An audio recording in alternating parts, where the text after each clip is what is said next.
एक चीज बार बार आप लोग कहते हैं, हमारे पक्ष के लोग हो या उस साइड के पक्ष के लोग हो या जो सदन से बाहर है, वो एक वक्तव्य देते रहते हैं। मैं उसको सुधारना चाहता हूँ। ये कहते हैं कि हमारा देश में लैंड बैंक जो है वक्फ बोर्ड के पास 3rd लार्जेस्ट है। पहला रेलवे, इंडियन रेलवे, फिर इंडियन आर्मी मतलब इंडियन डिफेंस का, और फिर कहता है वक्फ बोर्ड के पास जमीन है। मैं उसको सुधारना चाहता हूं। सर, आप भी तो ट्रेन में चलते हैं, हम लोग भी ट्रेन में चलते हैं। हजारों किलोमीटर ट्रेन का पटरी लगा हुआ है, स्टेशन बना हुआ है। वो ट्रेन का पटरी लगा हुआ है, वो रेलवे का प्रॉपर्टी थोड़ी है, ये तो देश का प्रॉपर्टी है। हम लोग सब चलते हैं उसमें। इसको आप कैसे लगा सकते हैं कि रेलवे के पास इतना है, वक्फ बोर्ड के पास इतना है? वो देश का प्रॉपर्टी है। हमारा डिफेंस के पास कहता है कि 2nd लार्जेस्ट है।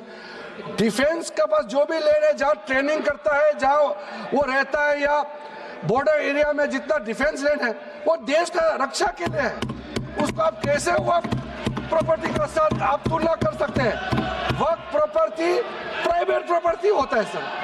तो इसलिए दुनिया में सबसे ज्यादा वक्फ प्रॉपर्टी हिंदुस्तान में है। सिर्फ हमारा देश में ही नहीं, दुनिया का सबसे बड़ा और सबसे ज्यादा वक्फ प्रॉपर्टी हिंदुस्तान में है। तो फिर ये क्यों है 60 साल तक आप सरकार में रहे हैं, हमारे देश में मुसलमान इतना गरीब क्यों है?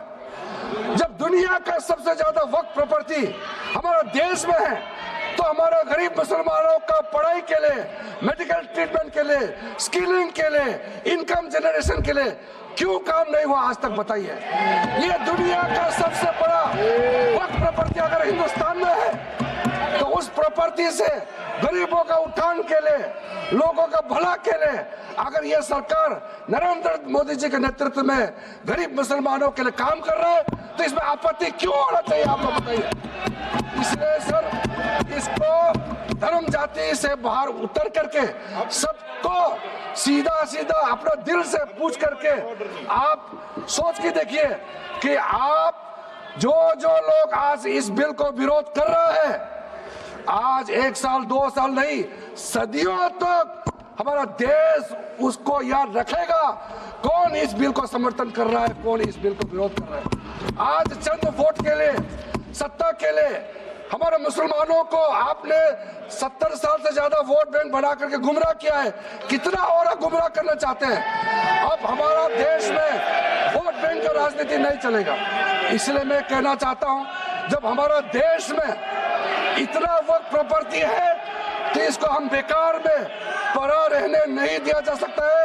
गरीब मुसलमानों के लिए, आम मुसलमानों के लिए इस्तेमाल करना ही पड़ेगा। उसके लिए आज का ये वक्फ संशोधन बिल जरूरत है। अध्यक्ष महोदय जी,